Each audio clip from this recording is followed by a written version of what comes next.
والصلاة والسلام على رسول الله وعلى آله وصحبه أجمعين। অনুষ্ঠিত বাংলাদেশ জামায়াত ইসলামী এবং রেডিও আজকে এই প্ল্যাটফর্ম চৌখালী উপজেলা জামায়াত জনসভা সম্মানিত প্রধান অতিথি জাতীয়ভাবে সুপরিচিত নাম পরিচিত রাজনীতিবিদ গোটা পৃথিবীর ভূ রাজনীতিতে যিনি বিশেষজ্ঞ আজকে সেই বাংলাদেশের রূপকার হিসেবে নির্ধারক আমার ছাত্র আমিনার রাজনীতি থেকে যাওয়ার নাম আমি যাকে চিনি একদিকে বিশেষজ্ঞ হিসেবে একদিকে যিনি সাংবাদিক হিসেবে একদিকে একজন সেনাপতির দায়িত্ব পালন করে বাংলাদেশের মেজর পদে উন্নীত হওয়ার অভিজ্ঞ এবং বিজ্ঞ একজন সেনা নায়ক হিসেবে এমন একজন মহতি ব্যক্তি আপনাদের জন্য সকলের কাছে পরিচিত নাম যার পরিচালনা প্রতিটি ঘরে ঘরে প্রতিটি রাস্তায় যায় না নদী মানুষদের পাশে থাকার জন্য তার কথা আবার ছোট সাধারণ বলে থাকেন। আমি আজকে কৃতজ্ঞতা প্রকাশ করছি আমার চৌখালীবাসীর কাছে। আপনাদের একটা দাম ছিল, আমি যতবার সফরে এসেছি আপনারা বলেছেন, আমি আপনাদের সেই অর্ডারটা পূরণ করতে পারলাম, এই জন্য নিজেকে গৌরবান্বিত মনে করছি। আপনাদের কাছে আপনাদের প্রিয়তার বক্তব্য শোনার জন্য আমি হাজির করতে পারলাম, এর জন্য আমি আমার মহল মাবুদ যে আল্লাহ সুবহানাহু ওয়া তাআলা গোটা পৃথিবীকে একটি সৌন্দর্যমণ্ডিত সামাজিক জীবনে, রাজনৈতিক জীবনে, ব্যক্তিগত জীবনে কল্যাণকামী কোরআন ভিত্তিক সমাজ এবং দেশ প্রতিষ্ঠার জন্য একটি সংবিধান গোটা পৃথিবীতে চিরন্তন শাশ্বত হয়ে রয়েছে। আজকে আমাদের 11 দলীয় ঐক্য আল্লাহু আকবার ওই স্বার্থের কাছে বিলিয়ে দিতে আর এক কবদ্ধ থাকবে না, কারণ যারা স্বার্থের রাজনীতি করে তারা আগেই কেটে উঠেছে।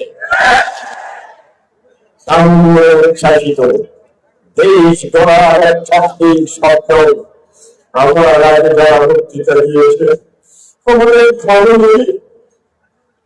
যাদের তারা প্রভাবিত হয়েছে 36শে জুলাই 5ই আগস্ট হাজারো জনতার রক্তে রঞ্জিত দেশ স্বাধীন হওয়ার পর আমরা বাংলাদেশের রাহুমুক্ত একটি অবস্থায় আজকে সুন্দর পরিবেশে কথা বলতে পারছি।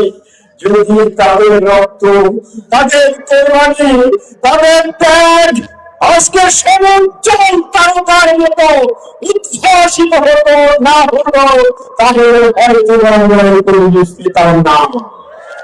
এই জন্য আমার কারণে উচ্ছ্বাসকে জানাই ইত্তেফাক আল্লাহ রাব্বুল আলামিনের কাছে আজকে এই জনসভা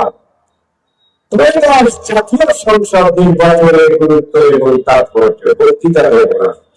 আপনাদের সাথে সাক্ষাৎ করেছি, পথসভায় এসেছি, আপনি আমাকে তাদের অতীতে যেমন পেয়েছিলেন এখনো পাচ্ছেন, ভবিষ্যতে মেজর মঞ্জুর তাদের সাহেবের হাতে হাত রেখে যত প্রকার উন্নয়ন অবকাঠামো শিক্ষা ব্যবস্থা উন্নত করার জন্য আমার জানতাম যে চৌধুরীবাদী চলে থাকবে।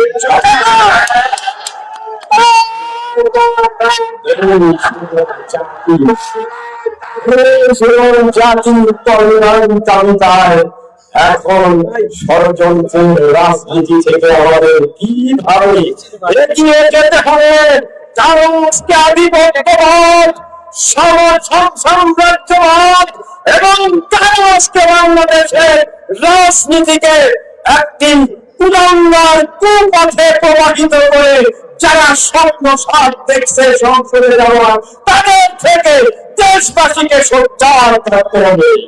এই সোচ্চারই আপনাদের মেসেজ দেবেন আজকের প্রধান বক্তা, আমার শ্রদ্ধাভাজন প্রধান অতিথি, জাতীয় জীবনের রাজনীতিবিদ মেজর মঞ্জুর কাদের।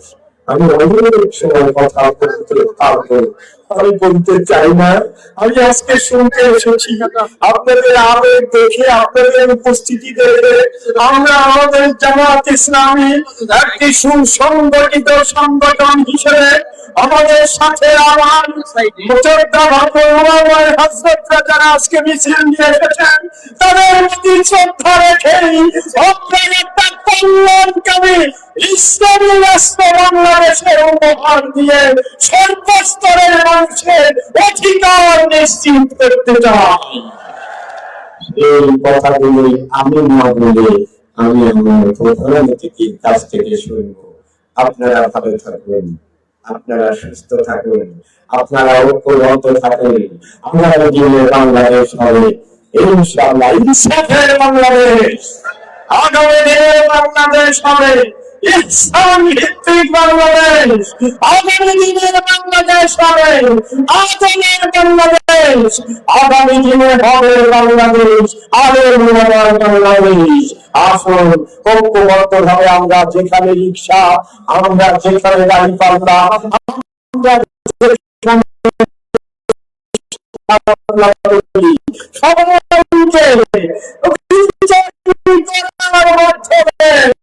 বাংলাদেশকে অগ্রণী ভূমিকা রাখি, উল্লেখযোগ্য দেশে পরিণত করি। সবাই ভালো থাকুন। আসসালামু আলাইকুম। সম্মানিত আজকের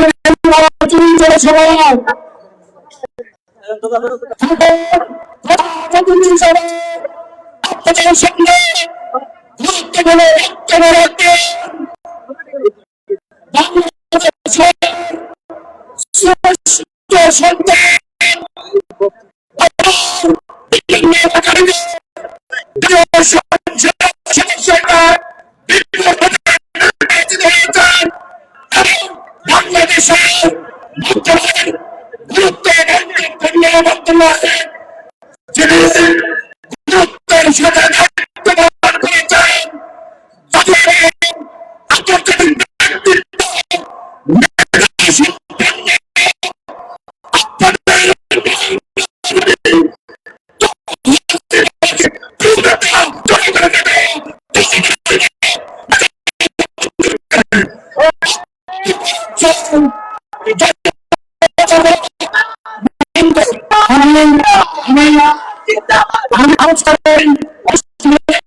আজকের এই সভা সম্মানিত সভাপতি অঞ্চলের অনুষ্ঠান আছেন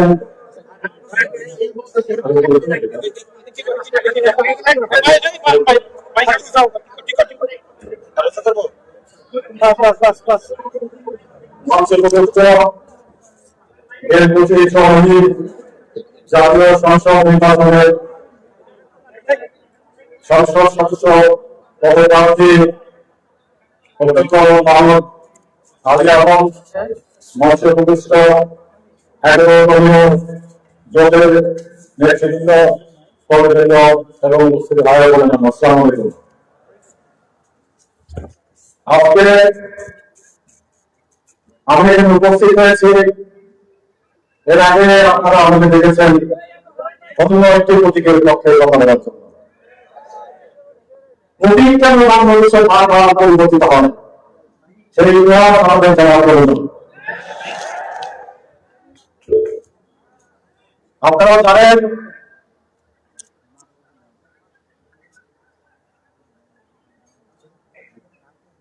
শুধু বাংলাদেশ নয়, পৃথিবীর নির্বাচনীতে বিভিন্ন সময়ে পরিবর্তন হয়। আজকে যে মিত্র কারো কাছে শত্রু, আজকে যে শত্রু কারো কাছে মিত্র। আমাদের মতো এই গরিব অরণ্য প্রদেশ চলে হলো পরাশক্তি, তাদের প্রভাব পরবর্তীতে আবর্তিত হয়। আপনার 1952 সালের ভাষা আন্দোলনে আমার চাচা আব্দুল মজিদ ঢাকা বিশ্ববিদ্যালয়ের সর্বদলীয় ছাত্র সংগ্রাম পরিষদের আহ্বায়ক হিসেবে 154 মিনিটের আন্দোলনে মৃত্যুর সঙ্গে পাঞ্জাবে সেদিন ভাষা আন্দোলন করেছিলেন। সেই থেকে স্বাধীনতার আন্দোলনের শুরু বাংলাদেশে ভাষা আন্দোলনের সোপান ধরে 1954 সালের যুক্তফ্রন্ট নির্বাচন হয়। সেখানে ভাষায় যুক্তফ্রন্ট আপনারা হয়তো শুনেছেন। সেখানে মার্কা ছিল মার্কা, আমার চাচা মির্জা আব্দুল আলম সেই যুক্তফ্রন্টের এমএলএ নির্বাচিত হয়েছিলেন মার্কা নিয়ে। এরপরে 1957 সালে আওয়ামী মুসলিম লীগের সভাপতি ছিলেন মৌলানা আব্দুল হামিদ খান ভাসানী। তিনি আওয়ামী লীগের সঙ্গে থাকতে পারেননি, কারণ আওয়ামী লীগের চরিত্রটা আমরা দেখেছেন। 1957 সালে মৌলানা আব্দুল হামিদ খান ভাসানী ন্যাশনাল আওয়ামী গঠন করেন। সেখানে আমার পিতা ডাক্তার আব্দুল কাদের এবং আমার যা চাচা সবাই ন্যাশনাল পার্টির নেতা ছিলেন এবং আপনাদের এলাকার যারা তারপর সোজানগর, পাবনা, সিরাজগঞ্জের বিভিন্ন অঞ্চলে, টাঙ্গাইল, সাতমারি, এ সমস্ত অঞ্চলে তারা বক্তৃতা করে গেছেন। এই অঞ্চলেও এসেছেন গৌরব তারা পার্টিকে সংগঠিত করার জন্য। 1958 সালে 57 সালে ন্যাশনাল পার্টি গঠন করার পরের বছর 1958 সালে আইয়ুব খান মার্শালের দাবি করেন। সেই সামরিক শাসনের জামাতে পিষ্ট হয়েছিল আমাদের পরিবার এবং বাংলাদেশের যারা সচেতন রাজনীতিবিদ ছিলেন। খড়গ লেগেছিল 1958 সনের মার্শাল মতে। এরপরে 58 সনের মার্শালের পরে 1962-তে শিক্ষা আন্দোলন হয়, সেখানেও আমরা নেতৃত্ব দিয়েছিলাম। 1964 সনের কথা আপনারা হয়তো অনেকে জানেন, অনেকের মনে নেই। আইয়ুব খানকে হটানোর জন্য সিদ্ধান্ত না হলো কায়দা আজম মোহাম্মদ আলী জিন্নার বোন ফাতেমা জিন্নাকে প্রার্থী করতে হবে। সেখানে মৌলানা ভাসানী নেতৃত্ব দিলেন। কম্বাইন্ড অপোজিশন পার্টি কপ সমস্ত রাজনৈতিক দল এক হলো। সেই রাজনৈতিক দলের কোন কোন রাজনৈতিক দল ঐক্যবদ্ধ হয়েছিল আপনাদের জানা আছে? কারণ বাংলাদেশের মানুষের মেমোরি হলো গোল্ড ফিশ হেড। আজকে ঘটনা ঘটবে, কালকে ভুলে যায়। এটাই সমস্যা এই জাতির। 1966 সনের বেসিক ডেমোক্রেসির ইলেকশন হয় 80,000, সেখানে মেম্বার নির্বাচিত হওয়ার কথা ছিল। আমরা সেই 66 সনে বিডি মেম্বার বলে যে মেম্বার, বেসিক ডেমোক্রেসি মেম্বার, সেখানে সিদ্ধান্ত হলো পার্টির যারা গুরুত্বপূর্ণ নেতা তারা বিডি মেম্বার হবে, যাতে আইয়ুব খানকে হটানোর লক্ষ্যে ফাতেমা জিন্নাহকে ভোট দেওয়া যায়। সেখানে আমার পিতা ডাক্তার আব্দুল কাদের উনিও বিডি মেম্বার নির্বাচন করলেন এবং নির্বাচিত হলেন। উদ্দেশ্য ছিল আইয়ুবকে হটানোর জন্য ফাতেমা জিন্নাহকে ভোট দিতে হবে। সেখানে যে আমি বললাম কম্বাইন্ড অপোজিশন পার্টি কপ, সেখানে কোন কোন রাজনৈতিক দল ছিল আপনারা ভুলে গেছেন। সেখানে ছিল ন্যাশনাল আই party, Bhashani, Awami League, council Muslim League, Nizame Islam party, আরেকটা পার্টি ছিল এই যে আজকে যারা আপনারা দাঁড়িপাল্লা নিয়ে কথা বলেন, জামাত ইসলাম। আইয়ুবের বিরুদ্ধে আওয়ামী লীগ সহ ন্যাশনাল পার্টি সহ জামাত ইসলাম সহ আন্দোলন করেছে। তখন দোষ ছিল না, তখন কোনো দোষ হয়নি। স্বাধিকার আন্দোলনের জন্য বাংলাদেশের পক্ষে, গণতন্ত্রের পক্ষে যখন জামাত ইসলাম কপের অন্তর্ভুক্ত হলো তখন কোনো আপত্তি হয় নাই, তখন আওয়ামী লীগ আপত্তি করে নাই, ন্যাশনাল আই পার্টি আপত্তি করে নাই। এবার বুঝতে পারছেন ঘটনার প্রভাব কিভাবে রাজনৈতিক বাকবদল হয় বিভিন্ন সময়। তাহলে কপে আমরা মার্কা দিলাম কি? দাঁড়িপাল্লা না, হারিকেন মার্কা। আর আইয়ুব খানের ছিল গোলাপ ফুল মার্কা।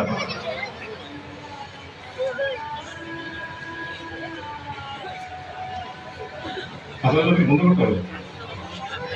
আচ্ছা, আদান হচ্ছে একটু অপেক্ষা করেন।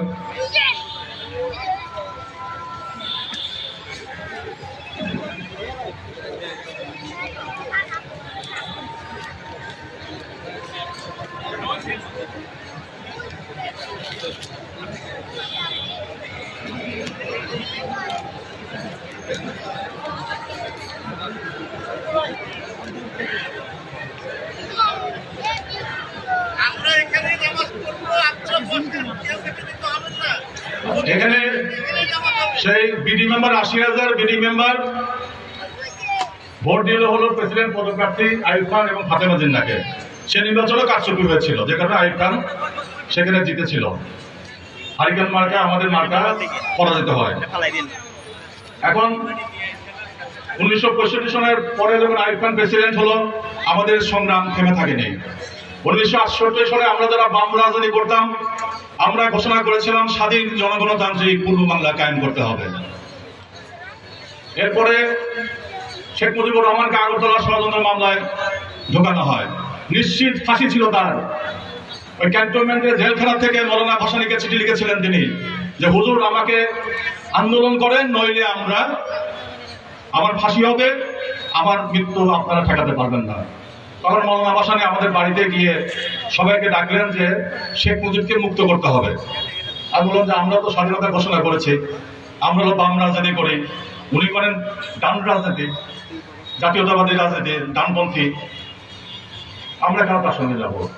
তখন মৌলানা বলেছিলেন যে বাম ডান সব মিলে যদি এক না হও তাহলে বাংলাদেশ কোনোদিন স্বাধীন হবে না। তারপরে আমরা 1968 সনে 11 দফা প্রণয়ন করি, যার আহ্বায়ক ছিল তোফায়েল আহমেদ এবং আমি ছিলাম পাবনার পূর্বাঞ্চলের সর্বদলীয় ছাত্র সংঘের বসির আহ্বায়ক। আন্দোলন করে শেখ মুজিবকে মুক্ত করি। এরপরে ইতিহাস আপনাদের জানা আছে, আওয়ামী লীগ এখানে জেতার কথা ছিল না 1970 সনের নির্বাচন। আমরা তখন সিদ্ধান্ত নিলাম, মৌলানা ভাসানী আমাকে এবং অন্যান্য ছাত্র নেতাদেরকে ডেকে বললেন যে জাদু মিয়া তো পাকিস্তান থেকে আসছে, সে তো নির্বাচনে যাবে, নির্বাচনে গেলে আওয়ামী লীগ জিততে পারবে না, সব আসনে ন্যাশনাল পার্টি পাবে, ভাগ হয়ে যাবে, এখানে আর স্বাধীনতা আন্দোলন হবে না। তারপরে আমার নেতৃত্বে আমি বেস কোর্স করানো ছিল, মশিউর জাদু মিয়াকে মারতে গেলাম, বলে কি চাষ করা। আমরা তখন বললাম, স্লোগান দিলাম, ভোটের বাক্সে লাথি মারো, পূর্ব বাংলা স্বাধীন করো। মশিউর জাদু মিয়া সেটি বলতে বাধ্য হয়েছিলেন। আমরা ন্যাপ নির্বাচন বর্জন করি, আওয়ামী লীগ সংখ্যাগরিষ্ঠত পায়। এই হলো আওয়ামী লীগের কেরামতি। তারা বলে 1970 সনে তারা এককভাবে জিতেছে। আমরা যদি সেদিন নির্বাচন করতাম ন্যাশনাল পার্টি, আওয়ামী লীগ সংখ্যাগরিষ্ঠতা পেত না। এটাই হলো রহস্য। ওই মোজাহিদুল ইসলাম সেলিম সাহেব সিপি বিরোধী টেলিভিশনে বলতেছে কি সেই রহস্য যে মৌলানা ভাসানী অকবার দিলেন আওয়ামী লীগকে। তা আমি মনে হয় বললাম যে এটা তো আমার বলা হয়েছিল, তার আমি যদি ওই সময় সুযোগ পেতাম বলতাম কি কারণটা ছিল। কারণটা এই ছিল যে আওয়ামী লীগকে অকবার দেওয়া এবং স্বাধীনতা আন্দোলনের যাতে তারা নেতৃত্ব দিতে পারে। কথা আমার বুঝতে পেরেছেন যে আওয়ামী লীগ কিভাবে ৭০ সনের নির্বাচনে বিজয়ী হলো। মুক্তিযুদ্ধ শুরু হয়ে গেল, মুক্তিযুদ্ধে আমরা সরাসরি অংশগ্রহণ করলাম এবং মুক্তিযুদ্ধের পরে আমি বাংলাদেশ অবজারভার ইসলাম পত্রিকা, সরকারি পত্রিকা, শেখ মুজিবুর রহমান তখন তথ্যমন্ত্রী, আমার অ্যাপয়েন্টমেন্ট লেটার দিবে, বলে ও তো লেখাপড়া বন্ধ, কি চাকরি করবে। আমি মনে মনে সিদ্ধান্ত নিলাম যে স্বাধীন বাংলাদেশের যে অবস্থা, আমার সাংবাদিক হিসেবে থাকা ভালো। আমি গ্যারান্টি দিলাম সাংবাদিকও থাকবো এবং লেখাপড়াও করবো। আমি তখন ঢাকা ইউনিভার্সিটি ইংরেজিতে পড়ি, ইংরেজি অনার্স। ৭২-৭৫ এই সরকারি সংবাদপত্রে সাংবাদিক হিসেবে আওয়ামী লীগের প্রতিদিনের রোজনামচা বলেন, রোজনামচা ডায়েরি আমার মুখস্থ আছে। আমি শুনেছি, আমি লিখেছি এবং আমি প্রতিবাদ করেছি। ৭২-এ শেখ মুজিব যখন আসলেন, তিনি কি করলেন, একটা ওই এখন অনেকে বিদেশ থেকে আসেন নেতা, 2 মাসের মধ্যে লন্ডন, শেখ মুজিবের অবস্থা তাই হয়েছিল। 10ই জানুয়ারিতে আমরা অবজারভারে হেডিং দিলাম, home they brought her warrior dead. টেনিসনের কবিতা, বড় বড় হেডিং। এত আয়োজন, এত মানুষ অভ্যর্থনা দিল। 1 মাসের মধ্যে আওয়ামী লীগের লুটতরা, হাইজ্যাকিং, চাঁদাবাদী সব কারণে শেখ মুজিবের জনপ্রিয়তা হ্রাস পেয়ে গেল। আমরা অবজারভারে বসে, এডিটর আব্দুল সালাম ছিলেন, বিশ্বের নাম করা এডিটর, তিনি বললেন, তাকে আমরা আসলে উস্কে দিয়েছিলাম যে এটা লেখেন স্যার, এটা প্রয়োজন জাতির স্বার্থে। হেডিং ছিল দি সুপ্রিম টেস্ট। শেখ মুজিবকে আহ্বান করে বলেছিলেন যে এখানে জাতীয় ঐক্যমতের সরকার গঠন করতে হবে, নইলে বাংলাদেশ টিকবে না, গণতন্ত্র টিকবে না। পরেরদিন সকালে আমি অফিসে গেলাম, দেখি যে মনে হলো যে সব মারা গেছে। কেউ আর কে মারা গেল, বলে না মারা তো যায় না, সালাম সাহেবের চাকরি নাই। এই এডিটোরিয়াল লেখার জন্য সমালোচনা শেখ মুজিবুর রহমান সহ্য করতে পারতেন না। সেদিন যদি এটা করতেন তাহলে তাকে বাকশাল করতে হতো না। এই ধরনের বড় বড় রাজনীতিবিদের যে ভুল, সে ভুলের সাক্ষী হলো আমি। এইভাবে ভুল করে দেশকে এখানে নিয়ে এসেছে। এরপরে 1972 সনে দালাল আইন করা হলো, আর ট্রাইব্যুনাল গঠন করা হলো। হাজার হাজার এই জামাত ইসলামের কর্মী, নেতা সবগুলোকে জেলে ঢুকে দিল। তারপরে বিচার শুরু হলো, যখন আন্তর্জাতিক চাপ, কারণ আসলে কালপিত জুবলেট আলী ভুট্টো, যেখানে পাকিস্তান সেনাবাহিনী ভুট্টোর ফ্যামিলির যেই রাজনীতি আসে তাকে কতল করে দেয়। ওই ভুট্টোর মেয়ে বেনজির ভুট্টোকেও একই কাজ। এখন বলে যে গুপ্ত সংগঠন। 1972 সনের 15 জানুয়ারিতে ছাত্রলীগের ডাকসুর ভিপি হয়েছিল, সে ছিল জগন্নাথ কলেজের ভিপি, আমার খুব ঘনিষ্ঠ বন্ধু। আমার কাছে বই ছিল মার্কস, কার্লস, অ্যাঙ্গেলস, এই সমস্ত। আমি বলে, দোস্ত তোমার কি আমার উপরে তোমরা কি কোনো নজরদারি করো না, আমাকে মারি ফেলার বুদ্ধি করো? বলে না না, বই দরকার আছে। 3-4 বার বলার পরে বই দিলাম। তা আমি বললাম যে বই কি জন্য? বলে আমরা ছাত্রলীগ ভাঙবো, আওয়ামী লীগকে ভাঙবো। 1972 সনের 15 জানুয়ারি। কেউ বিশ্বাস করবে? এটা যুগান্তর পত্রিকা আমি লিখেছি, প্রবন্ধ আছে আমার লেখা। তো সেখানে ছাত্রলীগ ভাঙলো, জাসদ তৈরি হলো এবং ইসলামী ছাত্র সংঘের যারা নেতা, বামপন্থী যে সমস্ত নেতৃবৃন্দ, সব গিয়ে ওই জাসদের মধ্যে ঢুকলো, গুপ্ত। এবার বুঝছেন যে গুপ্ত কাজ করে? এই গুপ্ত রাজনীতি আমরা শিখেছি, আমাদের দেখা দেখে ইসলামী ছাত্র সংঘ শিখছে। শিখে 72-75 জাসদের পেছনে পেছনে গুপ্ত অবস্থায় ছিল। আমির সাহেব, আজকাল আমির সাহেব, তারপরে সেক্রেটারি, আরো অনেক জামাতের নেতা আছে জাসদের, আমি তো চিনি সবাইকে। এই হলো গুপ্ত সংগঠনের। ওই সময় যদি ওই জাসদের না ঢুকতো, শেখ মুজিব ছাড়তো কাকে? খুঁজে খুঁজে বের করতো। সুতরাং এগুলো হলো রাজনৈতিক প্রক্রিয়া। This is a political process. এটাই বোঝার ক্ষমতা এদের নাই। যার জন্য বড় বড় নেতা জনসভায় বলে গুপ্ত সংগঠন করেন, ওরা আবার কি আন্দোলন করলেন? আন্দোলন এভাবে হয়। ওই জাসদ আন্দোলন করেছিল শেখ মুজিবের পতনের লক্ষ্যে। যাই হোক, শেখ মুজিবুর রহমানকে আমরা গিয়ে বলেছিলাম যে আপনি বাকশাল করেন না, সাংবাদিক, আমি স্টেট ইউনিয়ন করতাম। উনি বললেন কেজিভাই ছিল খন্দকার গোলাম মোস্তফা সিরাজগঞ্জের বাড়ি, পাকিস্তান সাংবাদিক ফেডারেশনের নেতা ছিলেন। আমাদের সামনে কেজিভাই বলছে, কেজি তুই কি জানোস না যে আওয়ামী লীগের মধ্যে মুসলিম লীগের পেতাবটা ঘরে? সুতরাং আমি এর মধ্যে নাই, আমি বামপন্থী সমাজতন্ত্র এগুলো আমি কায়েমের মধ্যে আছি। এরপরে আমরা আর কোনো কথা বলি নাই। গাড়ির মধ্যে কেজরিওয়াল বললেন ওর মাথা খারাপ হয়ে গেছে। শেখ মুজিব বললেন বাকশাল, আমরা না করলাম, করেন না। বাকশালের পরিণতি তো আপনারা জানেন, 1975 15 আগস্টের ভোরবেলায় কি হয়েছিল, পট পরিবর্তন হয়ে গেল। এখন আসেন 1975 পট পরিবর্তনের পরে জিয়া রহমান আসলেন। আমার সামনে মওলানা ভাসানী জিয়াকে বলেন 9 নম্বর ক্যাবিনেট হসপিটালে